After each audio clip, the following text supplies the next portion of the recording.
ታላላቆቹ የአውሮፓ ክለቦች በዝውውር መስኮቱ 3ኛ ሳምንት ላይ የኔ ቢሆን ያሉትን ተጫዋች ለማስፈረም አሁንም ጥረቶችን ማድረግ ቀጥለዋል። የተጠናቀቁ ዝውውሮች አሉ፣ ድርድርም ሲደረገባቸው የነበሩ እንዲሁም ዛሬ አንድ ትልቅ ዝውውር መቋረጡ ተነግሯል። በእርግጥ ተቋረጠ ወይንስ ቆመ የሚለውን ጉዳይ ተጨማሪ መረጃ ስለያዝን እናስደምጣችኋለን። በጣም ግዙፍ ተጫዋች ወደ ግዙፍ ክለብ ለማምራት የነበረ ድርድር ነው። በርካታ አዳዲስ ነገሮችን እየሰማን ነው። 3ኛው ሳምንት ላይ ደርሷል። የክረምት ዋናው የዝውውር መስኮት 10 ቀን ተከፍቶ የዓለም ክለቦች ዋንጫ የሚሳተፉ ክለቦች በንቃት ከተሳተፉበት በኋላ ያለው ማለት ነው። የዓለም ክለቦች ዋንጫም ከናነጋጋሪነቱ ሲቀጥል ግለሰቦች፣ አሰልጣኞች፣ ተጫዋቾች፣ የሚዲያ ባለሙያዎች በስፖርቱ ዘርፍ ያሉ ሁሉም የመሰላቸውና የተሰማቸውን እየተናገሩ ይገኛሉ። ለየት ያለ ጥንቅር በዚህ መረጃ ይዘንላችኋል። በአውሮፓ ትልቆቹ ክለቦች በተጨማሪ ትልልቆቹን ተጫዋቾች የተመለከተ እንደዚሁ ስፖርታዊ ጥንቅር ይዘናል። ሜሲ፣ ሮናልዶን የተመለከተ መረጃ ለእናንተ ውድ አድማጮቻችን የምናጋራችሁ ይሆናል። በተወዳጁ የእንግሊዝ ፕሪሚየር ሊግ ትልልቅ ክለቦችን ለማንሳት እንወዳለን። በተለይም በፕሪሚየር ሊጉ ትልልቅ የሚባሉ ክለቦች የዝውውር እንቅስቃሴን እያደረጉ ነው። እንዲሁም ውድቅ የተደረጉም ዝውውሮች ዛሬ ሰማናቸዋሉ። ከቢግ ሲክስ ቶተንሃም ቤት አንድ ዝውውርን በተመለከተ መረጃ ይዘናል። ጋርዲዮላ ሙሉ ጋዜጣዊ መግለጫ እጃችን ላይ ደርሷል። ለየት ያሉ ነገሮችን አንስተዋል። ጋርዲዮላ ለእናንተ ውድ አድማጮቻችን በሚመጥን መልኩ አሰናድተናል። የሳቸውን ሙሉ ጋዜጣዊ መግለጫ ለሲቲ ደጋፊዎች እናጋራቸዋለን። ስለ ሊቨርፑላውያንም ያሉት ነገር አለ። ፔፕ ጋርዲዮላ አሰልጣኝ ኤንዞ ማሬስካም እንግዲህ አንድ ሐሳብ አጋርተው ከሰሞኑ በርግጥ በርካቶች ተቀባይነት ያገኘ ሐሳብ አጋርተው ነበር። አሁን ግን ትችት እየደረሰባቸው ይገኛል ከበርካታ ሰዎች። የቼልሲ የክረምት ፈራሚ ወይም ቡድኑን የሚቀላቀሉ ተጫዋቾች ባሻገር ፊት መስመሩ እጅጉን በጣም እየተጠናከረ ይገኛል። ቼልሲ ቤት ምን አዳዲስ ነገር አለ? ከዝውውር ጋር በተያያዘና የቡድን ዜና ምናጋራችሁ ይሆናል። ሊቨርፑል ተጫዋች ለመቀየርም እያሰበ ነው ወይም ደግሞ ገንዘብ ሲደመር ተጫዋች የማቅረብ እቅድ አለው ተብሏል። በየትኛው ዝውውር ላይ የሚለውን ታደምጣላችሁ። ከዛ ውጪ የሊቨርፑል ተጫዋች የሕክምና ምርመራውን ያደርጋል ዛሬ። ሊቨርፑልና ቀጣይ ሳምንት ምን አገናኛቸው የሚለውን እናደርሳችኋለን። በዩናይትድ የመረጃ ክፍለ ጊዜያችን የአማካኝ ስፍራው የማጠናከር ሂደት በዩናይትድ ቤት ሌላኛው እቅድ እንደሆነ ይታወቃል። 2 ዝውውሮችን በተመለከተ መረጃ እናነሳለን። ዩናይትድ ተጫዋች ለማምጣት ተጨማሪ ገንዘብ ያስፈልገዋል። ለዚህ ደግሞ ተጫዋች ይሸጣል። አዲስ እቅድ ወጥቷል። የሚረር ስፖርትን ዘገባ እናደርሳችኋለን። ዩናይትድ ቤት ስለሚቀላቀሉ ተጫዋቾችና ቀጣይ በቡድን ውስጥ ኮንትራታቸውን ስለሚያድሱ ተጫዋቾችም ያገኘናቸው መረጃ አለ፣ ታደምጡታላችሁ። የቫሌንሻም እንግዲህ ሲኦ በዚህ ሳምንት ከአርሰናል ጋር መፍትሄ ይሰጡበታል የተባለውን የቫሌንሻውን የተከላካይ ስፍራ ተጫዋች ሞስኬራን በተመለከተ ተጨማሪ መረጃ እናደርሳችኋለን። ከዛ በተጨማሪ ማይክል አርቴታም ከጁላይ 19 በፊት እቅድ አላቸው ተብሏል። አርሰናልና አጥቂን በተመለከተ ያገኘነውን ተጨማሪ መረጃ እንደዚሁ ለአርሰናል ደጋፊዎች እናጋራለን። በርከት ያሉ ስፖርታዊ ጥንቅሮች ተይዘዋል። ላይክ፣ ሰብስክራይብ፣ ሼር ማድረግ እንዳይረሳም። በሐሳብ መስጫ ሳጥናችን ላይ እንደሁል ጊዜም ምልከታችሁን ብታጋሩን ደስ ይለናል። ዛሬ ስፖርታዊ ጥንቅራችንን አንድ የአገር ቤት መረጃ ስላገኘን እሱን በማጋራት እንድንጀምር ወደድን። መልካም ቆይታ ተመኘን። በድጋሜ በዋሊያዎቹ የመሃል ሜዳ ክፍል ላይ እጅግ በጣም ወሳኝ ተጫዋች ነበረ ጋቶ ቺፓኖም። ከሰሞኑ በኢራቅ ሊግ እንደሚገኝ በ36ኛ ሳምንት የሳምንቱ ምርጥ 11 ውስጥ መካተቱን በቃል ስፖርት ዩቲዩብ ቻናል ዋናው ቻናላችን ላይ ደርሰናችሁ ነበረ። ተጨማሪ መረጃ ስላገኘን ደግሞ በዚህኛው ቻናላችን እናጋራችሁ። ሁሉንም ጨዋታዎች ተሰልፎ እየተጫወተ የሚገኘው ጋቶ ቺፓኖም 4ኛ የሊግ ጎሉን ለኒው ሮዝ ትላንትና አስቆጥሯል። ጋቶ ቺፓኖም ትላንት ምሽት ቡድኑ መሪ ያደረገች ግብ ሲያስቆጥር የጨዋታውን ኮከብ በመባል ተመርጧል።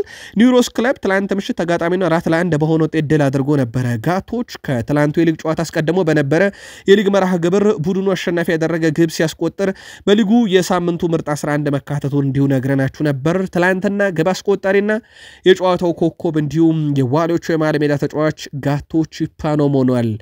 ይህ ለኢትዮጵያ ብሔራዊ ቡድን ጥሩ ግብአት፣ ጥሩ ልምድ የሚሆን ጊዜን እያሳለፈ ይገኛል።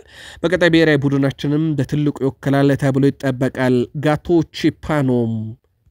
ጋቶ ቺፓኖም ከጋዜጠኞች ጋርም በነበረው ቆይታ ተከታዩን ብሏል። በኢራቅ ሊግ ለክለቡ ኒው ሮዝ ስፖርት ክለብ ተከታታይ ጨዋታ ጎል ማስቆጠር በመቻሉም እጅግ በጣም ደስተኛ መሆኑን ጠቅሷል። በተከታታይ ጎል ማግባት የሚጨምረው በራስ መተማመንም አለ ብሏል። ከኢትዮጵያ ወደ ኢራቅ ካመራ ጀምሮ አሰልጣኙና የቡድን አባላቱ በሱ ላይ ትልቅ እምነት እንደጣሉና ቀጣይ በቋሚነት እንዳሰለፉትም ጋቶች ተናግሯል። አሰልጣኙ ላይ እምነት በመጣሉ ደስ ብሎኛል፣ ለማሳመን ደግሞ የኔ ስራ ነበረ፣ እድሉን በአግባቡ ተጠቅሜያለሁ፣ ከመጣው ጀምሮ እስካሁን በቋሚነት እየተጫወትኩ እገኛለሁ ብሏል ጋቶች ፓኖ። ስለ ቀጣይ ቆይታው ያነሳው ተጫዋቹ በቀጣይ እንግዲህ ፈጣሪ ፍቃዱ ከሆነ በተሻለ ነገር ላይ ይገኛለሁ በያስባለሁ፣ ፈጣሪ እንዲያሳካልኝ እመኛለሁ ብሏል። ጋቶች ፓኖም በጥር ወር የተጫዋች ዝውውር መስኮት ነበር ኢትዮጵያ መድንን በመልቀቅ ወደ ኢራቅ ሊግ ያመራው። ከዛስ በኋላ ካላችሁ ኢትዮጵያ መድን ሻምፒዮን ሆኗል። ታዲያ የቀድሞ ኢትዮጵያ መድን ተጫዋች ጋቶች ፓኖም ኢትዮጵያ መድን ሻምፒዮን በመሆኑ እንኳን ደስ ያላችሁ ያለው ጋቶችም በትንሹ ለቡድኑ ያቀሜን ሰጥቻለሁ፣ ለክለቡ አዲስ ታሪክ በመጻፍ ውስጥ የታሪክ ተሳታፊ በመሆኔ እጅግ በጣም ደስ ብሎኛል ብሏል። ከጋዜጠኞች ጋር በነበረው ቆይታ ላይ ወደ ባህር ማዶ መረጃችን እንሻገር። CR7 ክርስቲያኖ ሮናልዶን እናስቀድም። ሁልጊዜም ቢሆኑ የሳውዲ አረቢያ ሊግ የሚወቅሱና የሚነቅፉ በሊጉ ያልተጫወቱ ወይም ሊጉን በፍጹም የማይረዱ ናቸው። በሊጉ ውስጥ ያልተጫወቱት የሳውዲ ፕሮ ሊግን ደረጃ መመደብ አይችሉም፣ ምክንያቱም ስለ ሊጉ በቂ እውቀት የላቸውም። ስለሆነም ወደ ሳውዲ አረቢያ ሊግ መጥተው የተጫወቱ ያዩ ስለ ሊጉ ማውራትና መናገር ይችላሉ። ሊጉ በምርጥ 5 ውስጥ መካተት ይችላል ወደፊት በቅርብ ጊዜያት ውስጥ፣ አሁንም ከአውሮፓ ውስጥ መወዳደር የሚችል ሊግ ነው ብሏል ሮናልዶ። ሰዎች ግን ብዙ ጊዜ ከምርጥ 5 ውስጥ መካተት አይችልም ሲሉ እነሱ በዚህ ልክ ድርሽ ብለው ተጫውተው የማያውቁ ናቸው ብሏል ሮናልዶ። እኔ ፖርቹጋላዊ ነኝ፣ ግን አሁን በሳውዲ አረቢያ እገኛለሁ፣ እንደ ሳውዲ አረቢያ መቆጠራለው ሲል ተደምጧል። ሊዮኔል አንድሬስ ሜሲ ፓሪሰን ጀርሜኑ ሽንፈት በኋላ በርካቶች አሁንም ከሜሲ ጎን መቆማቸውን ሲናገሩ ነበር። የፓሪሰን ጀርሜኑ የቀድሞ የቡድን አጋሩ ኦስማን ዴምቤሌም እሱ ምርጥ ተጫዋች ነው፣ አሁንም የተመለከትኩት ነገር ያንን ነው። ሊዮኔል አንድሬስ ሜሲ በጨዋታው ላይ ሲያደርግ የነበራቸው ነገሮች አሁንም ሜሲን የሚመስል ነገር ተመልክቼበታለሁ ብለዋል። በእርግጠኝነት አሁንም በዓለም ክለቦች ዋንጫ ከኢንተር ማያሚ ጋር ያደረገውን ነገር በሊግ ጨዋታም እንደሚደግመው ከኢንተር ማያሚ ጋር እርግጠኛ ነኝ።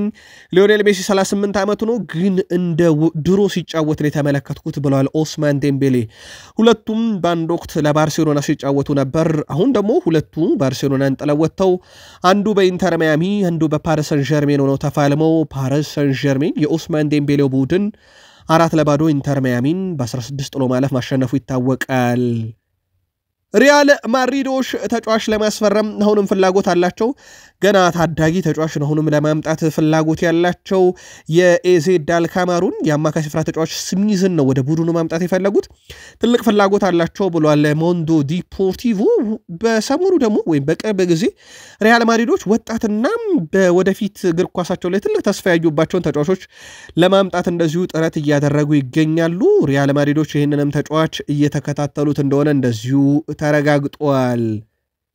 የኒኮ ዊሊያምስ ዝውውር አሁን ላይ ውድ ቤተሰቦቻችን መቆሙ ተረጋግጧል። ምክንያቱ ግልጽ አይደለም። መረጃውን ይዞት የወጣው ሞንዶ ዲፖርቲቮ ነው፣ ግን ዝውውሩ በዚህ ሰዓት ላይ መቆሙ ተረጋግጧል። ተቋርጧል ሳይሆን ቆሟል በሚል ይስተካከሉ ውድ ቤተሰቦቻችን። የተቋረጠ ዝውውር አይልም መረጃው። ሞንዶ ዲፖርቲቮ ለጊዜው ዝውውሩ ቆሟል ነው ያሉት። ምናልባትም በቀጣይ ቀናት ውስጥ አዲስ ነገር እንሰማለን። ስለዚህ ዝውውሩ ወደ ባርሴሎና የሚያደርገው ተቋርጧል በሚል ግን እንዳትይዙት መረጃውን እንወዳለን። ከዛ ውጪ ዛሬ ኒኮ ዊሊያምስ መኪናውን ባቆመበት እንክትክት ወጥቶ ነው የተገኘው። ማን ይሄን እናደረገ በሚለው ላይ ግን መረጃ ሊገኝ አልቻለም። ከሰሞኑ በግድግዳ ላይ ምስሉ ሲጠፋ ነበረ። አሁን ደግሞ መኪናው በቆመችበት እንክትክቷን አውጥቷት አግኝቷታል። የዚህ ተጫዋች ወደ ባርሴሎና የሚያደርገው ዝውውር ራሱ ካሁኑ በርካታ ነገሮች እየተገጠሙት ይገኛሉ። ቢልባኦች ኒኮ ዊሊያምስ ክለባቸውን የሚለቅ ከሆነ ለባርሴሎና ከመስጠት ይልቅ ለባየር ሙኒክ መሸጥን እንደዚሁ ቅድሚያ ይሰጣሉ ተብሏል። በዚሁ የስፔን ላሊጋን በተመለከተ ውድ ቤተሰቦቻችን ቀጣዩ የውድድር ዓመት የስፔን ላሊጋ ሙሉ መርሃ ግብር በእኛ አቆጣጠር ዕለተ ማክሰኞ ምሳ ሰዓት አካባቢ በኋላ ይፋ እንደሚደረግ ተረጋግጧል። ለዚሁ መረጃውን ተከታትለን እናንተ ውድ አድማጮቻችን የምናጋራችሁ ይሆናል። ከክለቦች ዓለም ዋንጫ የተሰናበተው የብራዚል ክለብ ቦታፎጎ የቡድኑ ዋና አሰልጣኝ ሬናቶ ፓይቫ በዛሬው ዕለት ተሰናብተዋል። አሰልጣኙ ቦታፎጎን እየመሩ በክለቦች ዓለም ዋንጫ የሻምፒዮንስ ሊግ አሸናፊውን ፒኤስጂን ማሸነፍ ችለው እንደነበረ ይታወቃል።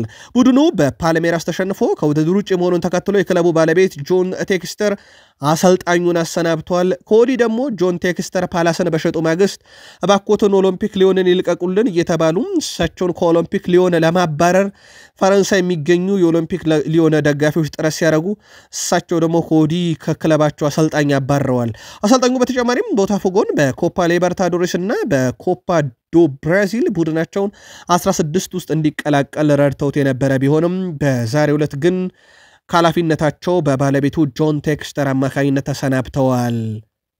የአንድ ዓመቱ ኮሎምቢያ አጥቂ ዡዋን ዱራን ወደ ቱርኩ ክለብ ፌነርባቼ የሚያደርገውን ዝውውር ሊሳካም ከጫፍ ደርሷል።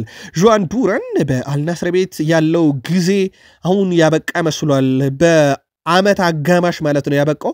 ፌነርባቼ ኮሎምቢያን ተጫዋች ለማግኘት አብዛኛውን ስራ አጠናቋል ያለው ፋብሪዚዮ ሮማኖ በቀጣይ በተለይም በዚህ ሳምንት ውስጥ በቀጣይ 48 ሰዓታት አሊያም በዚህ ሳምንት ውስጥ በትልቁ ከሄደ ይህ ዝውውር ይጠናቀቃል ብለዋል ፋብሪዚዮ ሮማኖ። ውድ ዋጋ የወጣበት ዡዋን ዱራን ወደ አውሮፓ እግር ኳስ መመለስን አሁን በ6 ወር ባለሞላ ጊዜ ውስጥ ቀድሚያ ሰጥቶታል። ሜሊክ ቴልማን ወደ ባየር ሌቨርኩሰን እንደሚያቀናም ተረጋግጧል። የቃል ስምምነት ተደርሷል። በአሜሪካ ብሔራዊ ቡድን ውስጥ ይገኛል። ይህ ተጫዋች በተለይም ፍሎሪያን ቬርዝን ለመተካት ዋነኛ እቅዳቸው እንደነበረ ይታወቃል። የኤሪክ ቴን ሃግ ምርጫም ነበረ። ለዝውውሩ አጠቃላይ ከ35 እስከ 40 ሚሊዮን ዩሮ ክፍያ ይከፍላሉ ተብሎ ይጠበቃል። ባየርን ሊቨርኩሰኖች ለፒኤስቪ አይንዶቨን ተጫዋቹ በቃል ደረጃም ከስምምነት ደርሷል። የረጅም ጊዜ ኮንትራት ይፈርማል። ባየር ሙኒክ እንግዲህ ተጫዋቹን ሲገዙ መልሶ የመግዛት አማራጭ በውል ውስጥ እንደሚካተት ለፒኤስቪ አይንዶቨን ተረጋግጧል። ማሊክ ቴልማን ፍሎሪያን ቬርዝን ለመተካት ባየርን ሌቨርኩሰንን ከፒኤስቪ አይንዶቨን የሚቀላቀል ይሆናል። በእንግሊዝ ፕሪሚየር ሊግ በመጣበት ዓመት የተሰናበተው ሳውዛምፕተን በርካታ ተጫዋቾቹ በአውሮፓ ክለቦች እየተፈለጉ ይገኛሉ። ዛሬ አንድ ዝውውርን ውድቅ አድርገዋል። ፖርቶ 19 ሚሊዮን ፓውንድ አቅርቦ ነበረ ለመሃል ተከላካዩ ታይለር ሃርውድ ቢሊስ። ነገር ግን ይህንን ጥያቄ ሳውዛምፕተኖች ገንዘቡ በቂ አይደለም በሚል በዛሬው ዕለት ውድቅ ማድረጋቸውን ቶክ ስፖርት አስነብበዋል። የ27 ዓመቱ አርጀንቲና ቶተንሃም ሆትስፐርስ የመሃል ተከላካይ ክርስቲያን ሮሜሮ አትሌቲኮ ማድሪድን ለመቀላቀል ቅርብ ነው ብሏል ሞንዶ ዲፖርቲቮ።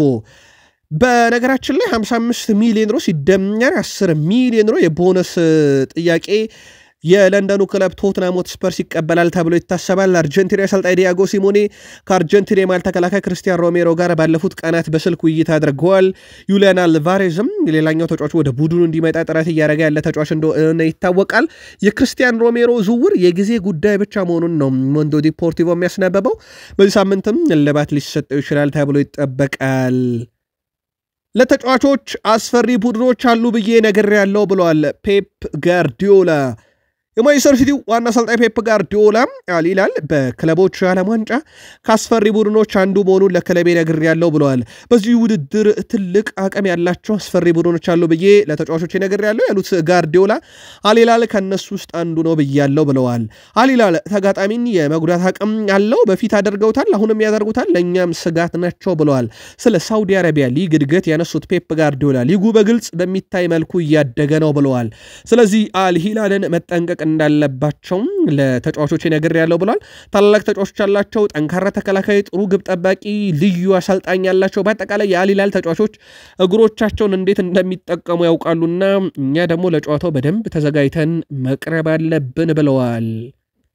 እሳቸው ከዓለም ክለቦች ዋንጫ ጋር በተያያዘ ከሰሞኑ እየቀረቡ ያሉ ትችቶችን በምን አይነት እይታ እንደሚመለከቱ ተጠይቀው ነበረ።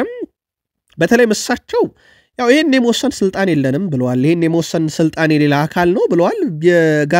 የክሎፕንም ሐሳብ እንደዚሁ እሳቸው ምላሽ እንደሰጡበት በማለዳው መረጃችን ነግረናችሁ ነበረ።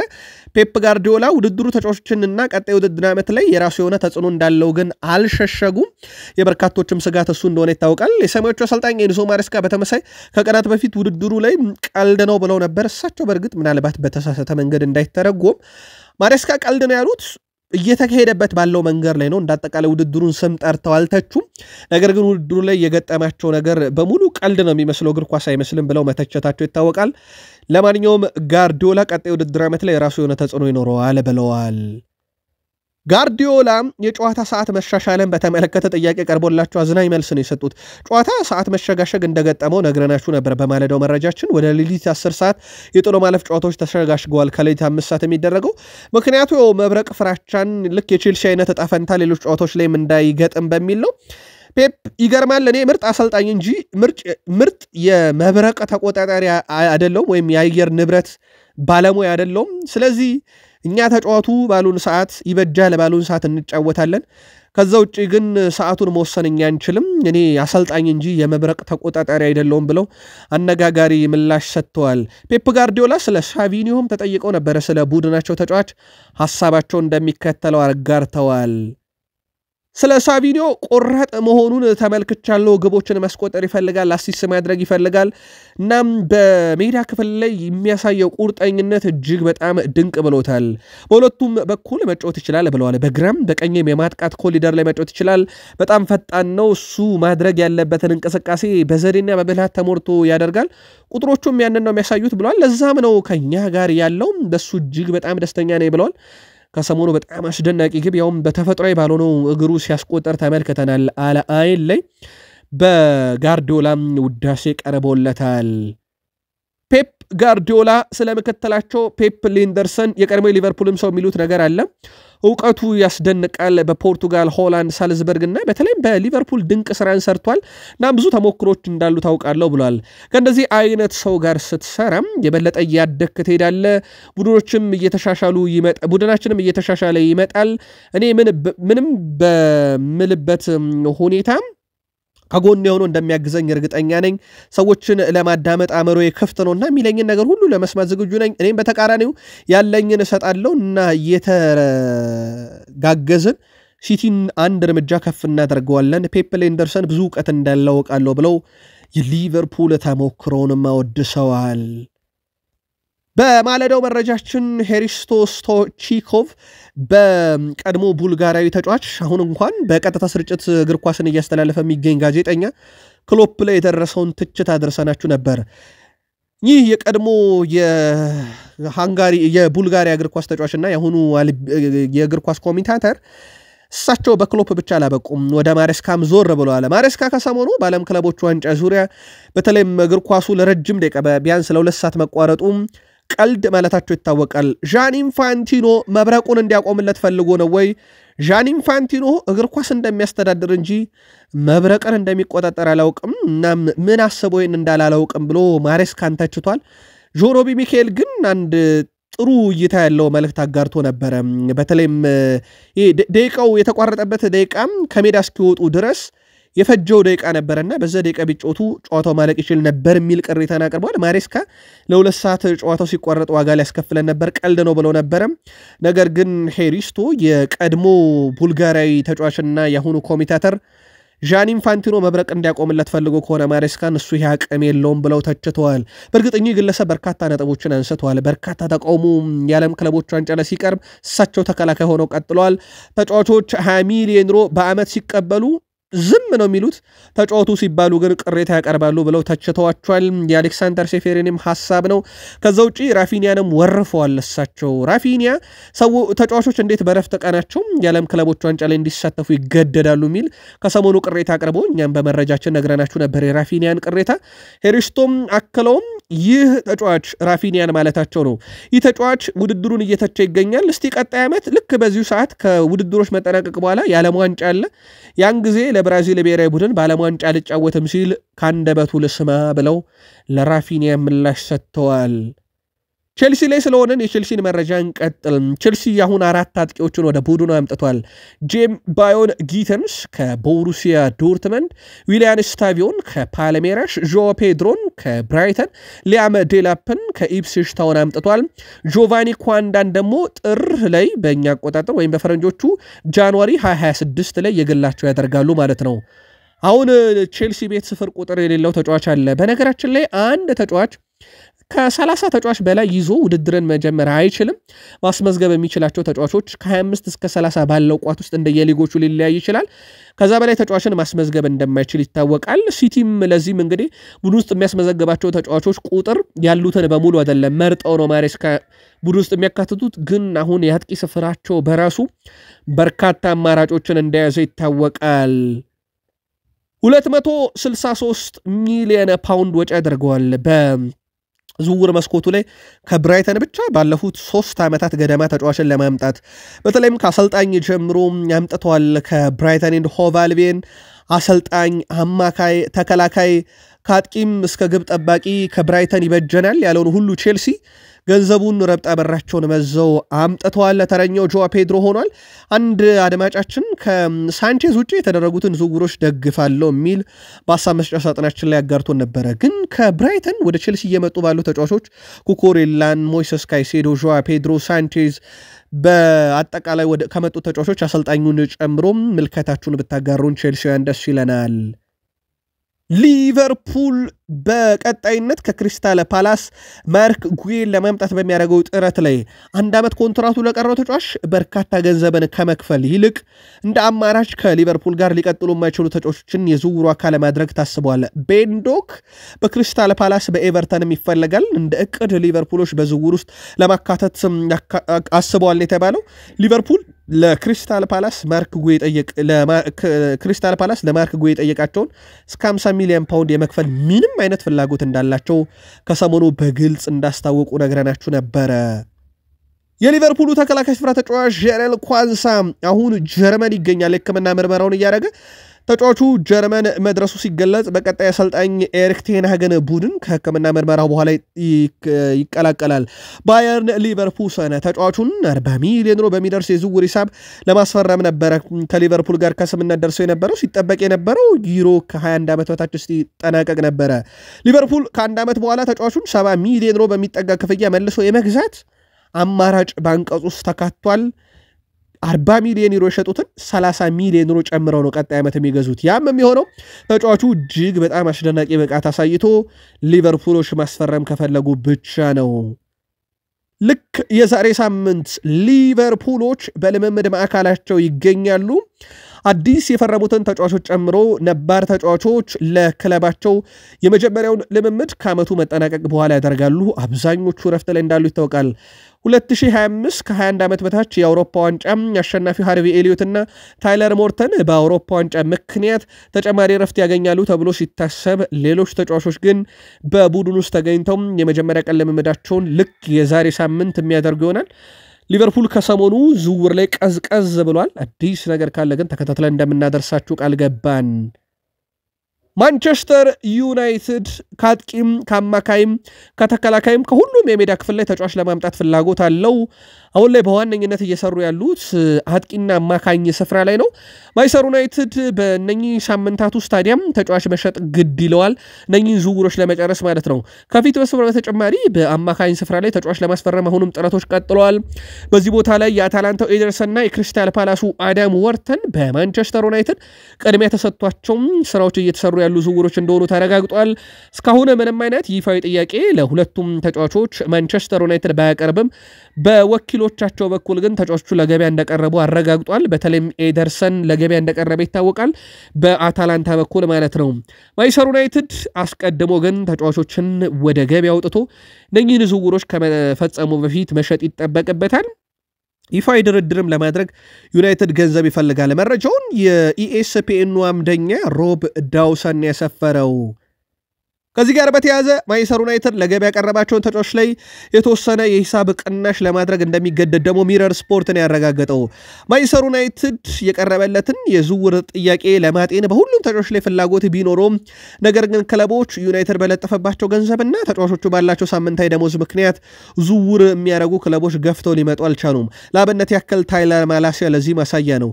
ዩናይትድ ታይለር ማላሲያን ብሎ ለመጣ ክለብ ከዚህ በፊት ይጠይቅ የነበረውን ገንዘብ ትቶ ከክለቡ ክለቦቹ ጋር በክለቦቹ ፍላጎት ላይ ብቻ ለመደራደር ምክር ይዟል። እነ ራሽፈርድ፣ ጋርናቾ፣ አንቶኒም ላይ ተመሳሳዩ ነገር ሊደረግ ይችላል ተብሏል። ዩናይትድ አሁን ላይ ገንዘብ ያስፈልገዋል። ምክንያቱም ለማቲያስ ኩና ወደ 62.5 ሚሊዮን ፓውንድ ገደማ ቀጥታ እንደከፈለ ይታወቃል። ከዛ ውጪ በቀጣይ ይከፍላል ተብሎ የሚታሰበው ደግሞ ለብሪያን ምቤሞ ነው። ይሄም ተመሳሳይ ወደ 62.5 ሚሊዮን ፓውንድ ይጠጋል። ስለዚህ ዩናይትድ ማውጣት ከሚችለው 100 ሚሊዮን ፓውንድ አካባቢ ገንዘብ ወጪ ያደርጋል ማለት ነው። ስለዚህ ቀጣዮቹ ላይ ዝውውር ለማድረግ ሽያጭንም እየተጠባበቀ ይገኛል።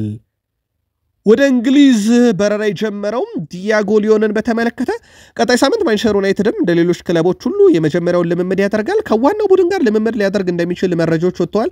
ግን ቀጣይ ውድድር ዓመት ዲያጎ ሊዮን ዋና እቅዱ በሩበን አሞሪም በኩል ከታዳጊ ቡድን እንዲጀምር ማድረግ ነው። ከዛ ነው ለዩናይትድ ዋናው ቡድን የማጫወት እቅድ ያላቸው። ዲያጎ ሊዮን ግን ከዋናው ቡድን ጋር ከቀጣይ ሳምንት ጀምሮ ልምምድ እንደዚሁ ያደርጋል ተብሎ ይታሰባል። ዩናይትድ ታዳጊዎቻቸውንም ኮንትራት በማራዘም ሂደት ላይ ተጠምደዋል። ለአብነት ያክል የ16 ዓመቱ ኮከብ ጄደን ንጋሺ በዩናይትድ ቤት የሚቆየውን ኮንትራት እስከ 29 ድረስ ለመፈረም ተስማምቷል። ተጫዋቹ በእንግሊዝ ጨምሮ በተለያዩ የአውሮፓ ክለቦች የናስፈርምህ ጥያቄ ቢቀርቡለትም በዩናይትድ ለመቆየት ወስኗል። እስከ 29 ድረስ በዩናይትድ አካዳሚ ይቆያል። ከዛ ለዋናው ቡድን እንደሚጫወትም ቃል ተገብቶለታል። በእርግጥ ዩናይትድ እሱን ብቻ አይደለም፣ ከሰሞኑ ሌላኛውን አስደናቂ ወጣት ተጫዋች ጄጄ ጋብርኤልን በዩናይትድ ለማቆየት ሲስማማ የሱ ኮንትራት ደግሞ ለሚቀጥሉት 2 ዓመታት የሚፈረም ነው። በዋናው ቡድን ውስጥ እድል ካላገኘ ግን ተጫዋቹ ሊለቅ ይችላል። ጄሰን ዊልኮክስ እጅጉን ጠንካራ ሚና ነበረው በዚህ ወጣት ተጫዋች ቆይታ ላይ። ዩናይትዶች ወጣቶችን ማቆየትም ቀጣይ ፖሊሲያቸው እንደሆነ ይታወቃል። በተለይም በ2028 ፕሮጀክት ውስጥ እነኚህ ወጣቶች እንደተያዙ ይታወቃል። ማንቸስተር ዩናይትድ በአንድ ሰሞን ስለ አዲሱ ስቴዲየም በስፋት ይነገር ነበረ። ከዚህ ጋር በተያዘ በማንቸስተር ዩናይትድ በኩል አዲሱ ስቴዲየምን በተመለከተ በቅርብ ቀናት ውስጥ እንቅስቃሴ ያደርጋሉ ተብሎ ይታሰባል። በአዲሱ ስቴዲየም ዙሪያ በ2030 ነው ይጠናቀቃል ተብሎ የሚታሰበው። ከሰሞኑ ግን በማንቸስተር ዩናይትድ ሰዎች በኩል አዲስ እቅድ ወጥቷል። ይሄም ስቴዲየሙን ግንባታ በተመለከተም ስራዎች በቅርብ ቀናት ውስጥ እንዲጀመሩ ማለት ነው። ከአርሰናል ጋር በተያዘ በአጥቂ ስፍራ ላይ የኢሳቅ ፍላጎት ቢኖራቸውም በገንዘቡ ምክንያት እዚህ ዝውውር ላይ ብዙ እንደማይሳተፉ ስካይ ስፖርት አረጋግጧል። ይልቁንስ አርሰናል ሌሎች የሚያስፈርማቸው አማራጭ ተጫዋቾች አሉ እየተባለ ነው። የሮድሪጎ ጎኤዝ ጉዳይ አሁን ላይ በሂሳብ ጉዳይና ክለቡን በመልቀቅ ጉዳይ ላይ አሳሳቢ መሆኑን ተከትሎ የኢብሪቼ ኢዜን ጉዳይ በዋነኝነት እየሰሩበት ነው ተብሏል። ከዛ ውጭ ግን የቁጥር 1 ምርጫቸው ሮድሪጎ ጎኤዝ ነው። ካልተሳካ ኢብሪቼ ኢዜን ጉዳይ በጥብቅ ይሰሩበታል ተብሏል። ቶማስ ፓርቲን በዛሬው ዕለት እንዲሁ አርሰናል እንዳሰናበተ ይታወቃል። ሮን ጎር ላይ የቫሌንሺያ አዲሱ ስራ አስፈጻሚ በዚህ ሳምንት በቫሌንሺያ የክርስቲያን ሞስኬራን ጉዳይ መፍትሄ እንደሚሰጡት ይጠበቃል። በአርሰናልና በቫሌንሺያ መካከል ግንኙነቶቹ እንግዲህ ሁለተኛ ጥያቄ በቅርቡ ይጠበቃል። የመጀመሪያው ጥያቄ ውድቅ ተደርጓል። የቫሌንሺያ ተጫዋች ኮንትራት ለማራዘም ለመጨረሻ ጊዜ ይሞክራሉ። ነገር ግን ተጫዋቹ አሁን ላይ ለአርሰናል ፍቃዱን መስጠቱን ተከትሎ ቫሌንሺያዎች ገንዘብ ብቻ እንጂ ከዚህ ተጫዋች ሊያገኙ የሚችሉት ኮንትራቱን ማግኘት እንደማይችሉ ሞንዶ ዲፖርቲቮ ማስነበዋል። አርሰናል ሞስኬራ ዝውውር 20 ሚሊዮን ዩሮ ለማቅረብ ቢዘጋጁም ወይም ቢበልጥም ቫሌንሺያ ከተጫዋቹ ጋር መለየቱ የሚቀር አይመስልም እየተባለ ነው። ተጫዋቹ በመጨረሻው ውድድር ዓመት ላይ ስለሆነ ቫሌንሺያ የሚጠይቀው ገንዘብ ምናልባትም አርሰናል ከሚጠይቀው ገንዘብ ጋር ፍጹም የተራራቀ ሊሆን ይችላል ተብሎ ይታሰባል። አርሰናል ጠንካራ ድርድር ያደርጋል ተብሎ ይታሰባል። ተጫዋቹን አስቀድሞ ለአርሰናል እንዲጫወት ማግባባታቸው ይታወቃል። ምናልባትም አርሰናል የመጨረሻ ክፍያ ሊያደርገው ይችላል ተብሎ የሚታሰበው 20 ሚሊዮን ዩሮ ሲደመር 5 ሚሊዮን ዩሮ ይሆናል ተብሎ ሲታሰብ፣ በቫሌንሺያ በኩል እስከ 30 ሚሊዮን ዩሮ ከዚህ ተከላካይ ለማግኘት እቅድ አላቸው። የዓመቱ ተጫዋችንም እልባት በዚህ ሳምንት ሮን ጎር ላይ አዲሱ የቫሌንሺያ ስራ አስፈጻሚ እልባት ይሰጡታል ተብሎ ይታሰባል። አርሰናል በጁላይ 19 ወደ ሲንጋፖር አምርቶ ሆንግ ኮንግ ከምርጦች ጋር ጨዋታ ያደርጋል። ከዛ በፊት ግን አሰልጣኝ ማይክል አርቴታ ወደ ሲንጋፖርና ሆንግ ኮንግ ከማምራታቸው በፊት ሙሉ ቡድናቸውን ማግኘት ይፈልጋሉ። ስለዚህ በሚቀጥሉት 19 ቀናት ውስጥ አርሰናል በተለይም በአጥቂ ስፍራ ላይ እልባት ይሰጣል ተብሎ ይታሰባል። የ9 ቁጥርን ጉዳይ ጌኬሬስ ሼሽኮም፣ ሌሎችም በክንፍ አጥቂነት አንቶኒ ጎርደር፣ የሪያል ማድሪዱ ሮድሪጎ ጎኤዝን ጨምሮ በርካታ ስሞችን እየሰማ እንገኛለን። በአርሰናል በኩል ስለሁሉም መረጃ አላቸው ይፋ ጥያቄ ማቅረብ ብቻ ነው የቀራቸው ምናልባትም ከጁላይ 19 በፊት ዝውውሩ እንዲጠናቀቅ ስለሚፈለግ አዲስ ነገር በዚህ ወር ውስጥ ይጠበቃል አርሰናልም አብዛኞቹ ክለቦችና ወኪሎች ጋር በቂ መረጃ ስለሚፈልገው ተጫዋቾች እስከዛሬ ሲያሰባስብ ነበር በተለይም በአጥቂ ስፍራና በክንፍ አጥቂ ዙሪያ ላይ ጌኬሬስክ አንዱ በዩናይትድም በአርሰናልም ዝርዝር ውስጥ ያለ መዳረሻው እርግጥ ያልሆነ ተጫዋች አሁን ላይ ደግሞ ነገሮች በጣም የተወሳሰቡበት ተጫዋች እንደሆነ ይታወቃል ስፖርቲንግ ሊዝበን ከዩናይትድም ከአርሰናልም ጥያቄ ቢቀርብላቸው 100 ሚሊዮን የውል ማፍረሻ በታች ንክቻ እናረጋውም ወደሚለው አቋማቸው ዳግም ተመልሰዋል በ60 ሚሊዮን ዩሮ እና 10 ሚሊዮን ዩሮ አታስቡት ማለታቸውን በማለዳው መረጃችን ነግረናቸዋል ዩናይትድ ለብሪያን መቤሞ ማቲያስ ኩና አርሰናል ለዙቤሜንዲ ያቀረቧቸውን ገንዘቦች ያጣቀሱት ስፖርቲንግ ዳይሬክተሩ ከ100 ሚሊዮን ዩሮ በታች አንሸጠውም ብሏል ይሄ ለዩናይትድም ለአርሰናልም ግልጽ ባለ መንገድ ከዝውውሩ እንዲወጡ የሚያረጋቸው ነው እየተባለ ይገኛል በዚህ ጉዳይ ላይ የፖርቹጋል የመገናኛ ብዙሃን እንግዲህ በስፋት እያስነበቡ የሚገኘው ተጫዋቹ ዳግም ላይ ጮት እንደሚችል ስፖርቲንግ ሊዝበን እየጠቀሱ ይገኛሉ ፌሊፔ ኮቲኒዮ ይሄንን ነገር በሊቨርፑል አርጎት ያው በውድ ገንዘብ በስተመጨረሻ ላይ በባርሴሎና እንደተነጠቁ ይታወቃል በርግጥ ከገንዘቡ ይልቅ ሊቨርፑሎች ፌሊፔ ኮቲኒዮን እስከ ዓመቱ መጨረሻ ማቆየት እንጂ ኮቲኒዮ እንደሚለቅ ወሰኖ ነበር ምናልባት እንዴት አድርጎ ዙውሩ ልባት ይሰጣል የሚለው ነገር ግን ይጠበቃል አርሰናል ምናልባትም በዚህ 100 ሚሊዮን ዩሮ የሚጻና ከሆነም ከዙውሩ ይጠል ተብሎ ይታሰባል ሌላኛው ዩናይትድ እንደ አማራጭ እንግዲህ ይቀላቀለበታል ተብሎ ሲታሰብ የነበረው ክለብም 100 ሚሊዮን ዩሮ ለጌኬሬስክ ይከፍላል ተብሎ አይታሰብም ይህ ዝውውር ጉዳይም እልባት ሳይሰጠው 3ኛ ሳምንት ላይ የክረምት የዝውውር መስኮት ደርሷል አበቃን ሰናይ ጊዜ